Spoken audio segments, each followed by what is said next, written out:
también por Fabiola Víctor Rodríguez, profesora de la Escuela Básica número 407, Elisa Alicia Lynch, del barrio Ricardo Brugada. Enseño el quinto grado turno mañana.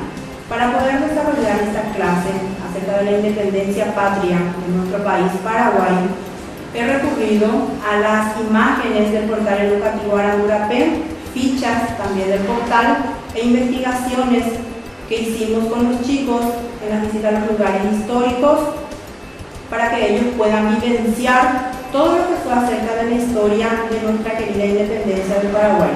Para poder desarrollar esta clase recurrimos a los recursos tecnológicos que el Ministerio de Educación y Cultura a partir de este año implementó dentro de nuestra institución para que los chicos puedan trabajar.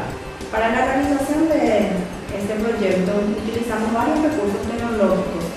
Proyectamos en PowerPoint para la presentación, para la motivación de los chicos durante el desarrollo de la clase, para que ellos puedan vivenciar y con las experiencias previas aprender mucho más.